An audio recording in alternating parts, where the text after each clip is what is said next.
Hey guys, so just that you see where we are right now, and I have a few more spooky things that I brought with me for today. Let's see if that's going to work out. Basically, we're going to have a live experiment here.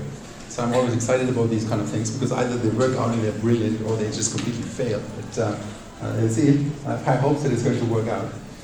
But before we start with that, let me tell you, some of you asked me, the assignment is not on Blackboard yet.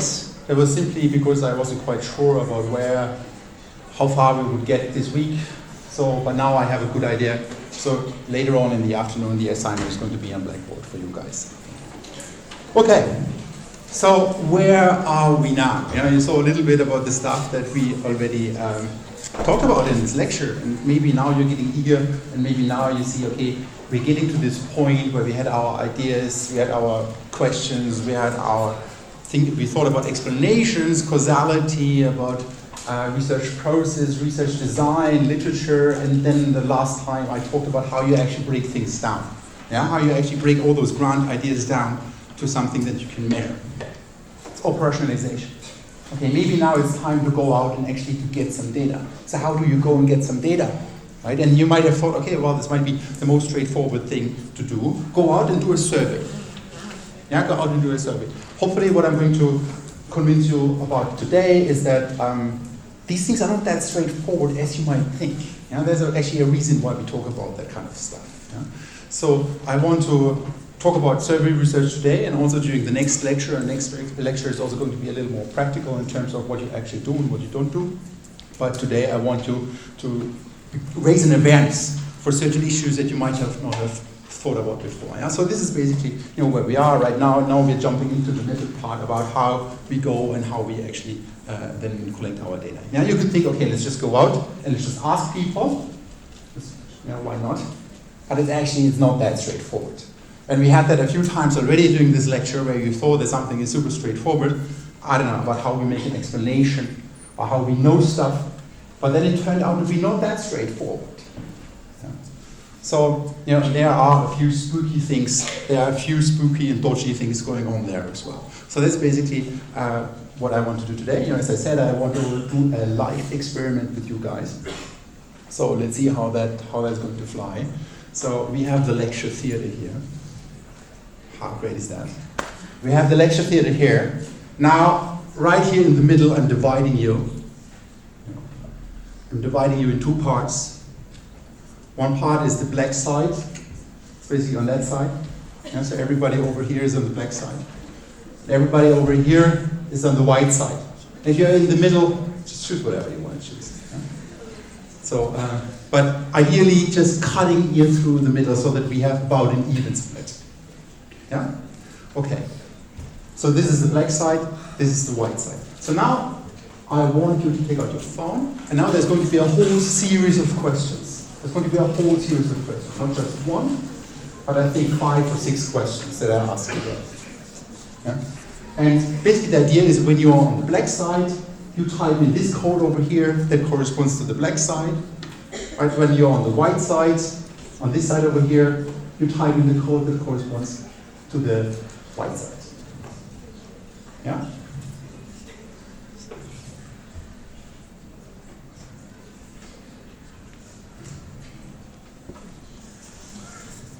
So basically, when there's a red bar showing up, that means you haven't understood my instructions right now.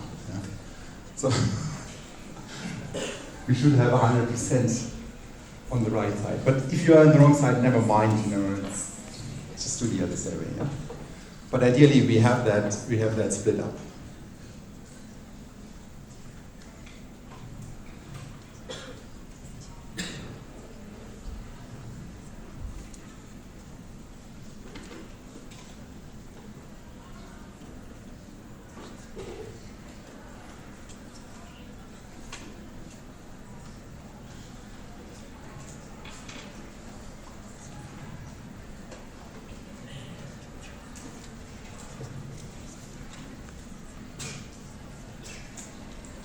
Because there are a bunch of questions. I don't say anything about these questions right now. That's the whole point of this. You just answer these questions. And if I would have done a survey with you, maybe this is a research project, maybe it's not, and you just answer the questions that you see.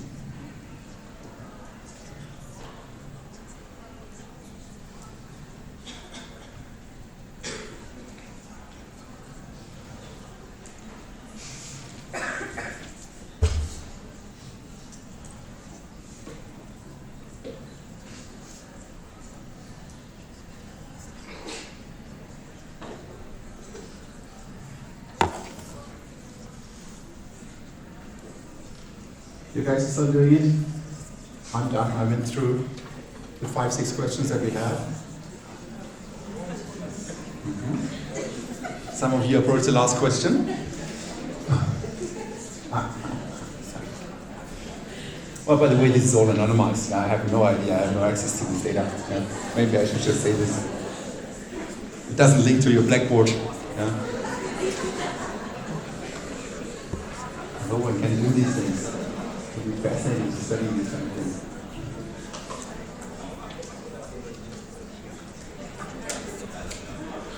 How are we doing? You're good? Some people are still typing? Okay. I give you a few more minutes.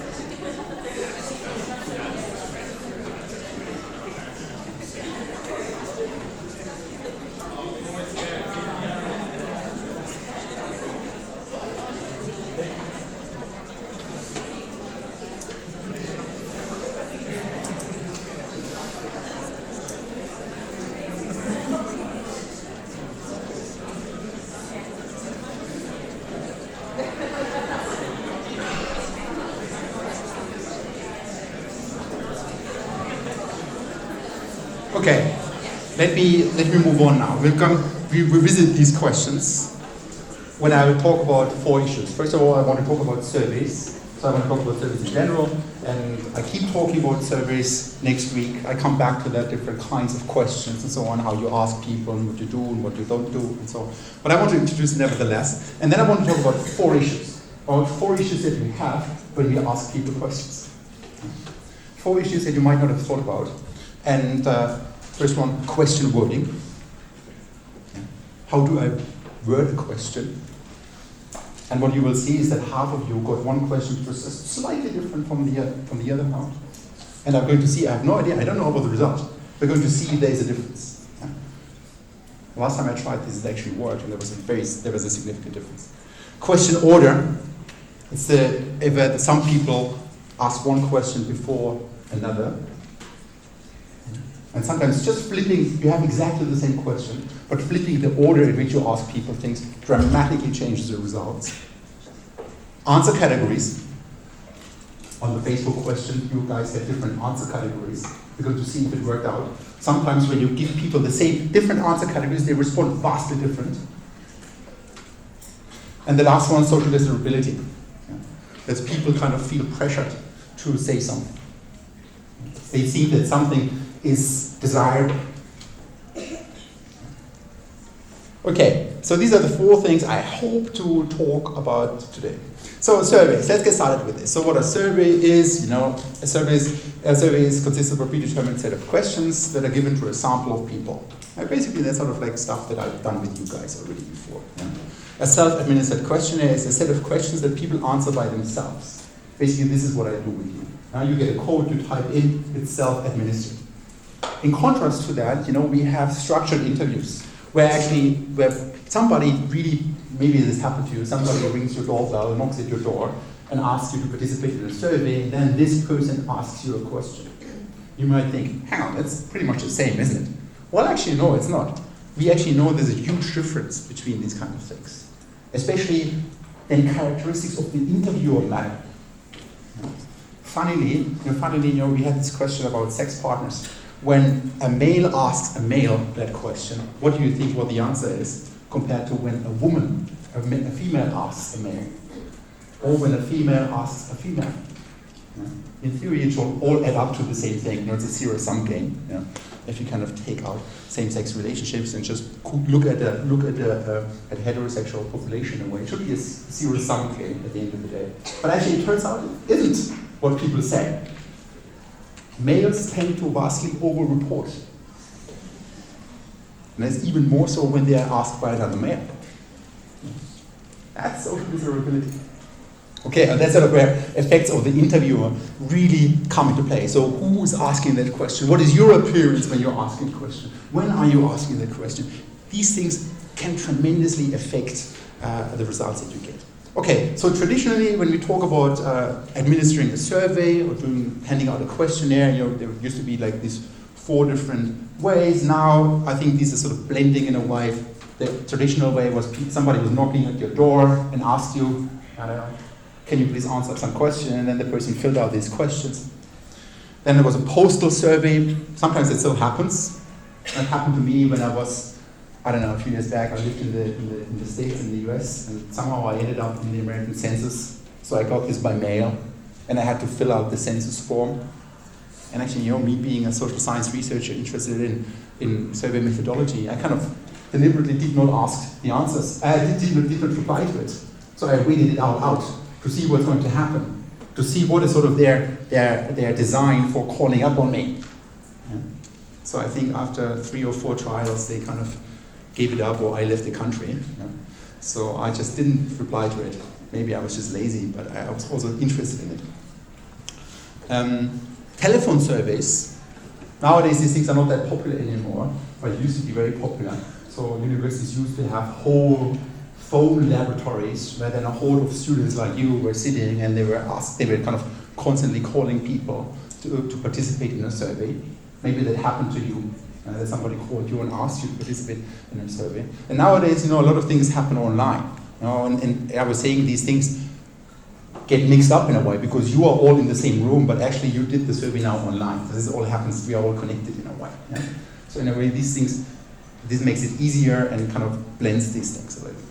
But this is sort of like historically how we used to survey. And survey is a huge instrument in sociology or in the social sciences in general, right? To collect data, to study things that we have some theoretical ideas about.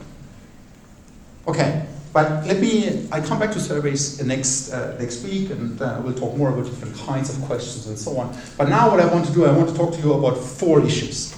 Under 4 issues that we have when we ask questions. And basically I want to raise your awareness for these kind of things. There's not always a solution to it, but it already helps when you're aware of the problem, or when you are a good social science researcher, you think about these things before you do a survey. And that's sort of where you see the good and the bad surveys. Bad surveys, people don't think about these things. While good surveys, you are aware of potential biases, potential problems that you have. And you have that with all sorts of ways of collecting data. It's not just with a survey. Even when we'll talk about experiments, we'll talk about ethnographies, we'll talk about, qualitative interviews. With all of these kind of things, you have some issues. Yeah? So the key is that you are aware of these kind of things, and you know, hang on a moment, in which way are the results that I'm getting right now maybe the result of how I asked the question. Because as you'll see, you can totally, and some people do that, you can totally manipulate even a survey with these things that I just mentioned, with simple wording or with simple ordering to get the kind of results that you want. And as good social scientists, you don't do that. So let me talk about question order first. So we had, now let's see if kind of this is going to work out.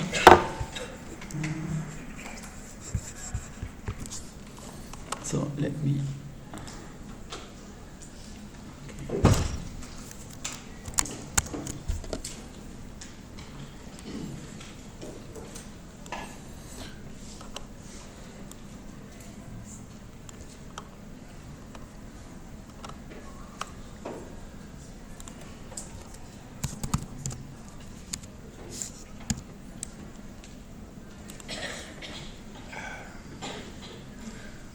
So this is sort of where it becomes complicated. Black group.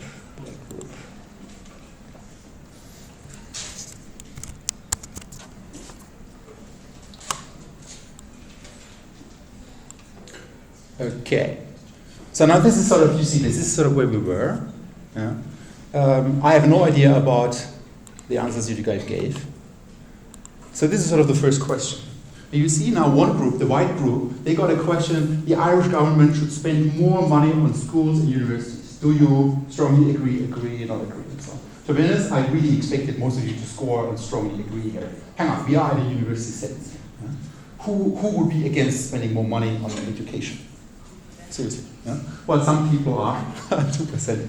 But I wanted that. Why did I want to do that?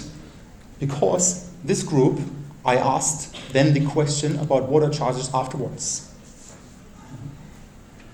And what you see already a little bit, well, not as pronounced as I had hoped it would be, but what you often find is that then people who kind of get this question that, I don't know, well, the government should spend money, we need to get money from somewhere in a way, and then the next question I ask them, water charges are fair, I think, okay, well, we need to finance these kind of things somewhere. Right? So the money needs to come from somewhere. And what we do see already a little bit is that this group is a little bit shifted to the left, while this group is a little bit shifted to the right. Yeah. In this instance, probably this difference is not significant, but I was playing this last year with the students, and there it was like a very significant difference. You know? Maybe there the topic of water charges is more current anyway. But often, the simple ordering of question can really change the way people answer. So here I had the same question about the government should spend money on education, but I asked it afterwards.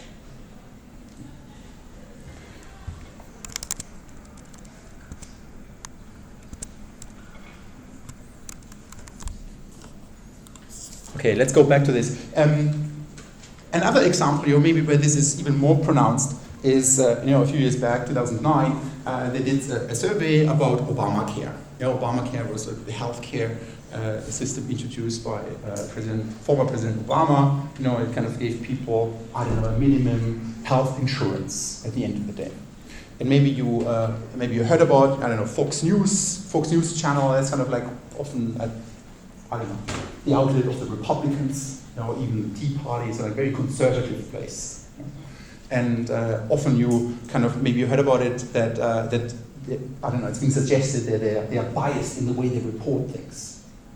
That they are anti-Obama, anti-Democrats, but pro-Republican.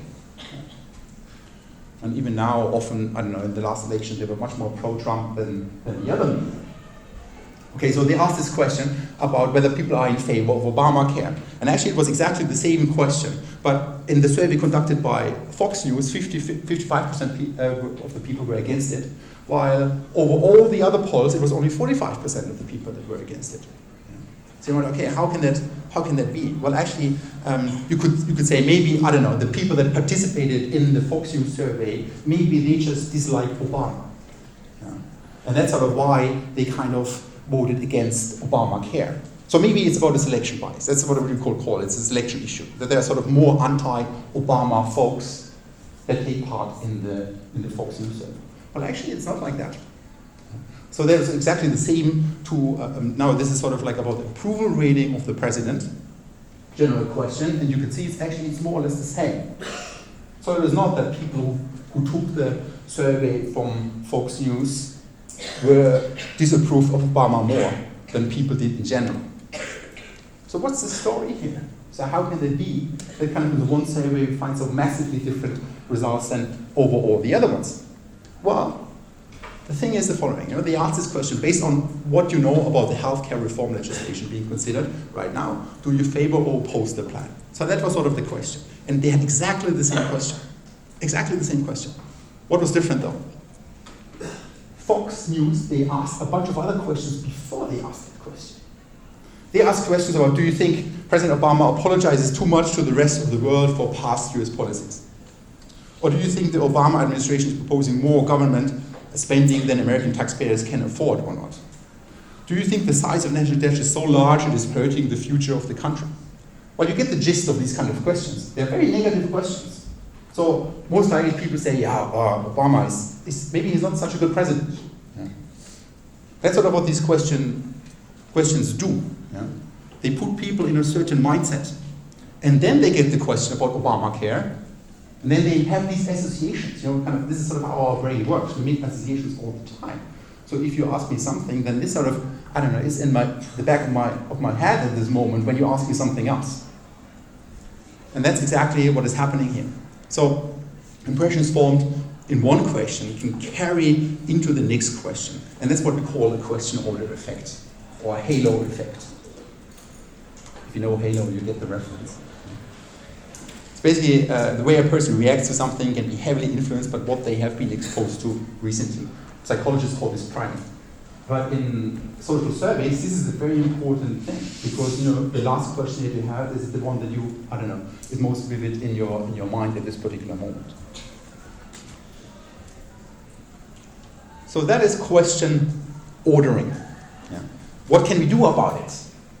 Well, first of all, it's good to know these kind of things because now when you kind of see differences in, I don't know, one survey said this, one survey said that, and then somebody tells you, well, they asked exactly the same question, then you might still wonder, hang on a moment, what was the question ordering here? Which other questions did people ask? And that's something you might not have thought about in the first instance. What you can do about it? Well, you can separate topics into different pages. That's actually something that often people do. It's very simple, but it's really like when you kind of have to answer one question and you have to click it as a new screen, then this already takes some time and your brain kind of goes off and doesn't remember the last thing. When you see the last questions just on the top of it, when you answer a question, it's more memorable, it's still there. Right? And that's what people show, that kind of, I don't know, when you physically have to go to the next page, this halo effect goes down. Another thing you can do, you can randomize the order of your questions. Here the idea is that, well, maybe there are some question order effects and some people would then, I don't know, answer it more than others, and if you randomize and mix these things up in a way, then maybe this cancels out. Yeah. So, I don't know, it was now with online services, it's doable in a much better way, because nowadays on an online thing I can give all of you an individualized survey that kind of randomly picks the questions and puts it together in a way. But let's say when you do give people a piece of paper, you can't do that, or it's much more difficult. Okay. So much about question ordering. So the order of questions can have a massive impact on results. So now let me talk about question wording. Question wording is essentially the way we phrase a certain question. So let's see if this kind of worked out. So I'm intrigued by this now.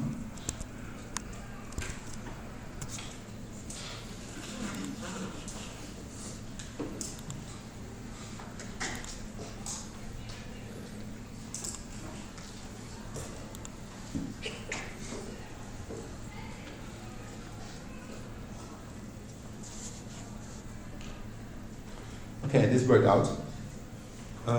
out. Which is great. Maybe you see the difference now. So, one group, water charges in Ireland are €13.30 per month for one adult. This is too much. Do you strongly agree, and so on. On the left-hand side, the white group, I asked exactly the same question, but I said water charges in Ireland are €160 per year. If you add these things up, it's exactly the same amount. At the end, it's €160 per year. On the one side, I just gave you a monthly figure. On the other side, I give you a yearly figure. And what you see is that those folks who got the larger number, they tended to agree more with the statement that this is too much. It's exactly the same amount. It's exactly the same amount, but because you saw a larger number, your brain immediately thinks, oh, this is a lot. And the folks that get a smaller number, they see, okay, hang on, oh, well, 30 euros and something per month, it's maybe doable. So these were actually just, the point is, you see what I'm referring to here right now, right? So on this side we have 26% people strongly agreeing, while on this side we only have 15%. And then the agreed category is about the same, and the rest is sort of about the same. So basically on this side it's shifted to the left. So people agree more with the statement that this is too much. And the only difference is that the one group got a higher number than the other one, but it's it adds up to the same amount per year. On the one side, I just divided it by 12. Maybe, I don't know, maybe next time I should do this with daily numbers. Divide it by 30 by 30 days, and then you get like, I don't know, a few cents. Then you get like, I don't know, 35 cents or something like that. Oh yeah, 35 cents a day. I drink enough water for that. Yeah. So that's totally worth it. But there you see, so I'm glad that this actually now worked out. You see how the wording of a question really matters. And even small changes. All I changed was this tiny little thing. Everything else was the same. Yeah? It was at the same position of the survey. Everything else was the same. But there was a tiny little change. So even small changes in question wording can make a big difference. So I have some other examples about this.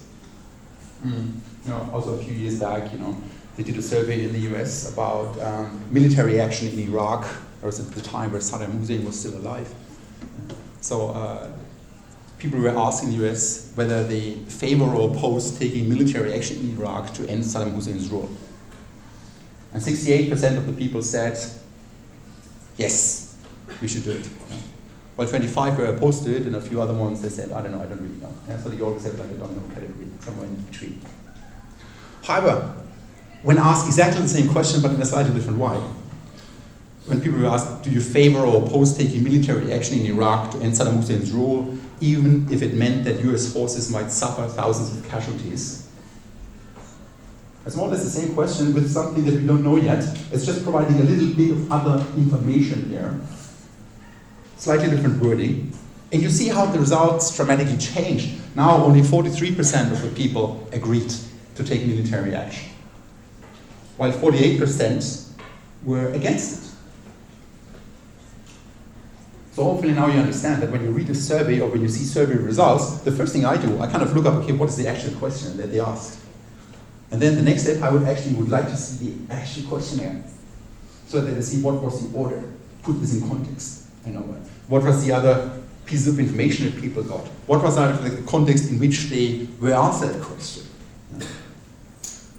But the point here is that small, tiny little changes can have a huge implication. There can be a big difference with these kind of things.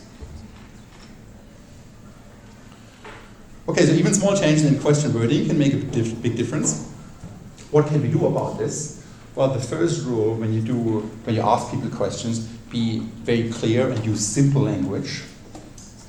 While the point here is that people actually understand you. If they don't understand you, if I say things in a too complicated way, you don't understand it. Yeah. So when you ask a question to people, even when you think they are kind of clever or when they, are intelligent people, it doesn't hurt to use a simple language and be very clear in what you want to say. Be clear about the wording that you use. Sometimes you see that in the news they report that, this amount of people said we should invade Iraq, or this amount of people were against that, or so-and-so number of people or percentages of the people are in favor of border charges. But often then they don't mention the actual question. So if some of you become journalists, I hope that you actually don't make that mistake. That at the end of the day, you actually are very upfront about what was the actual question here. Because if I only see the number, then I don't know about the actual wording that you use. So be very clear about in the wording that you use. A last point that you can do is use existing questions. Well, what do I mean by that? Well, it basically means like asking the question in exactly the same way that other people already asked that question. Why is that useful? Because then, there's still other things. I still showed you that the ordering effect really matters, but at least the wording you can control. And then you can compare it with what other people found using exactly the same question. So, I have these master students that I'm currently supervising, and at first they were kind of a little unsure about that, and I said, well, hang on, this is actually the best thing you can do. Ask exactly the same questions that others already asked, that others already used in surveys, in research. And you can actually look these up. There are databases. It's called the Survey Question Bank. The UK Data Archive has a big one on that. There are other ones where you can basically Google or you can search in established research what kind of questions did they use And then you can use exactly the same question in your own research. Okay, so much about question ordering and question wording. Now let me move on to a third issue that you might not have thought about when thinking about surveys. It's about answer categories. Answer categories. So let's come back, and we had another question about these kind of things.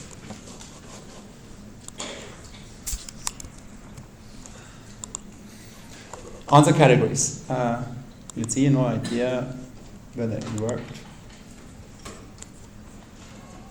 So basically what I gave you now is 53. Oh, brilliant. That worked great. That worked great. Maybe you see the difference here. So both of you guys, I don't know, both groups got the same question. How much time do you spend on Facebook per day? Now, when you see the differences, they are in the answer categories. So the white group, there was a small category, none or less than 30 minutes, and that very quickly it went up between 30 and less than 90 minutes. So this is up to 90 minutes. If we sum these two things up, that is everybody who spends less than 90 minutes on it. If we sum it up, it's 52%. Keep in mind that number. 52% of the people on this side say they spend less than 90 minutes on Facebook. And then I had other categories, like between 90 and 150 minutes, between 150 and 210, between 210 and more than 270 minutes. That's an awful amount of time. Seriously, I don't know what else you're doing all day. Yeah? I don't know how you can be, you must be on Facebook right now. Yeah? Okay, so that's a lot. 52%, that's sort of like the point that I want you to remember. Less than 90 minutes. Okay, now let's move on to the other side. So what I did here, now you see now the categories, they are much smaller. Yeah. None or less than 10 minutes, 10 to 20 minutes, 20 to 30, 30 to 60, 60 to 90.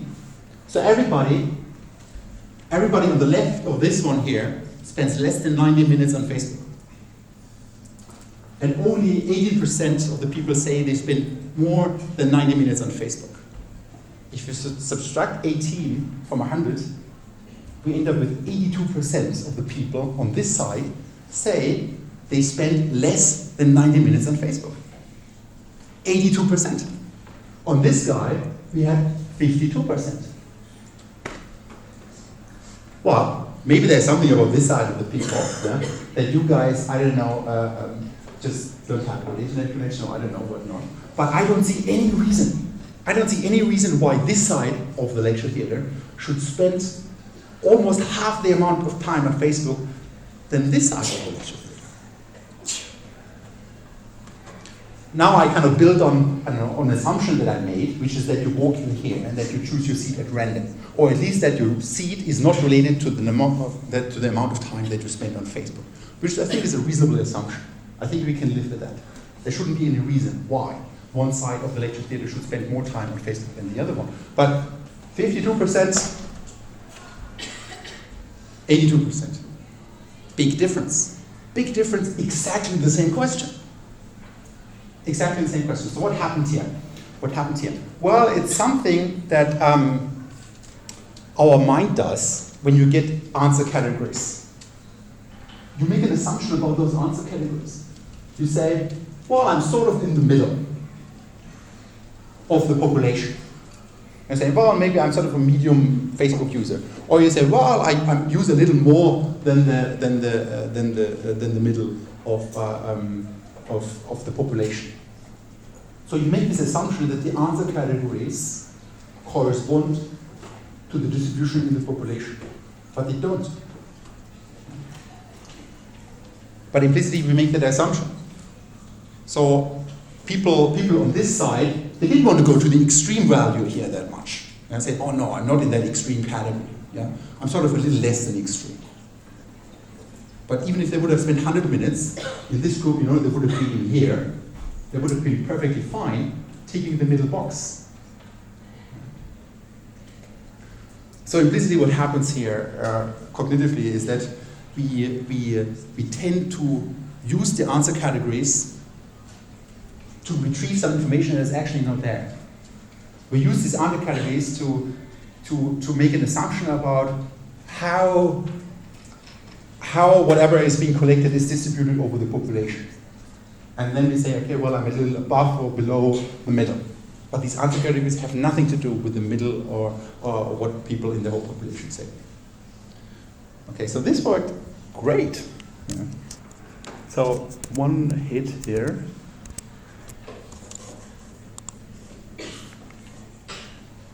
Yeah, I have it. People have the tendency to the middle answer category. That's just something that we find. People just tend to tick the box in the middle. Say, oh, maybe a little above, maybe below, but they shy away from the extreme values. Even when substantively it says exactly the same thing, as I just showed you. So there's a tendency to the middle answer category in survey research. It occurs when respondents become less willing to answer the extreme responses, and people tend to tick the boxes in the middle. Yeah? That's basically what explained the curious finding that we had over here, that we had like a 30% difference in people who spent less than 90 minutes on Facebook. Okay, respondents may wrongly think that the answer category in the middle corresponds to the population average and then rate themselves against this. That's basically just what I explained. And a desire to avoid being perceived as having extremist views. Social desirability comes into play. I don't know, maybe some people didn't want to be at the extreme side. And expectation that questions about which one has stronger views may follow, such that one earlier questions one leaves room for stronger responses later in the test. Okay, so that's another thing. You get a survey and then you realize, maybe I start in the middle somewhere because I don't know what else is coming yet. So your brain is sort of working in a way that we don't want it to work when we ask people questions, but it works nevertheless. Yeah? And it's hard to switch that off. So what can we do about this? About this tendency to the middle and about answer categories? Well, you can adjust the strength of your descriptors. You can actually test these kind of things, like I did, which is great because it showed now that it actually really matters. So if I now go out and do research about this, I probably better do some more research about this and then just giving people one set of answer categories or the other one, because I would get completely different results. You can create scale with more points.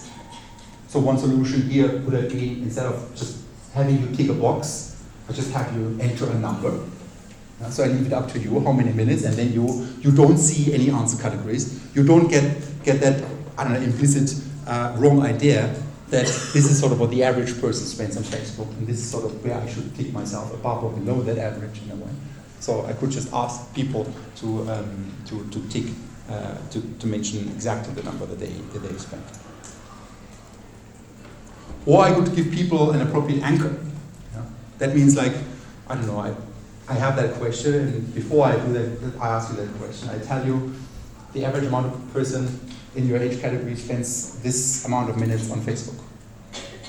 Now I control that anchor, yeah? And I give you an appropriate anchor. Like this is sort of like the reference point. Then you can relate yourself to what you think, whether you are below or above the average in your peer group, and so on. Yeah? But I'm more explicit about that.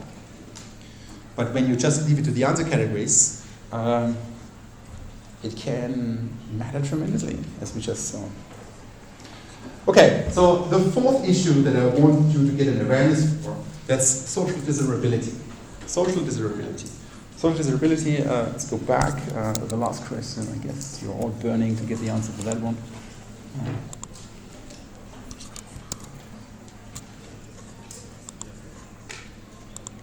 So now I just ask people different questions.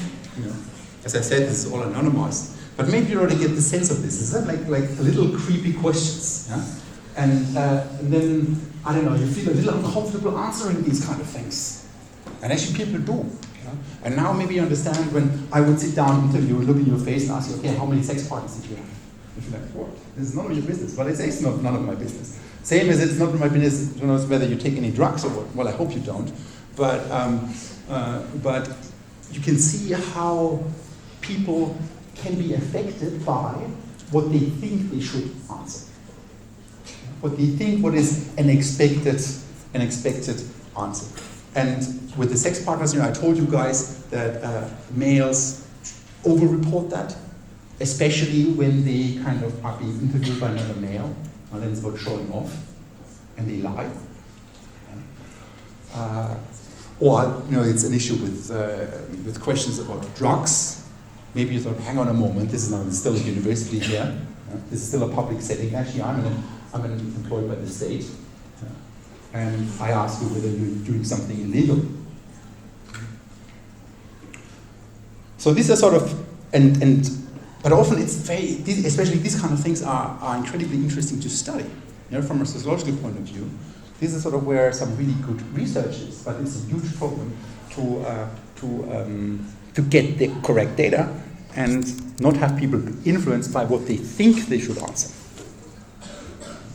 So there are some other examples for social disability. For example, personal income and earnings, they're often inflated.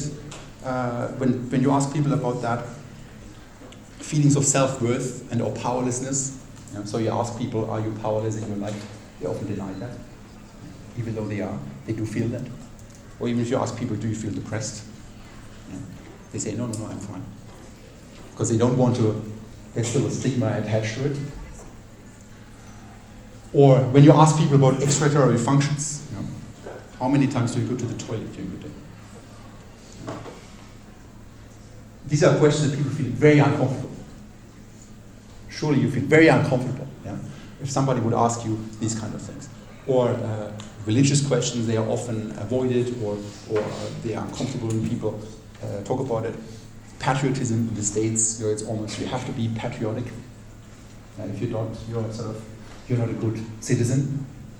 So people have that idea, hang on, this is sort of how I need to answer that.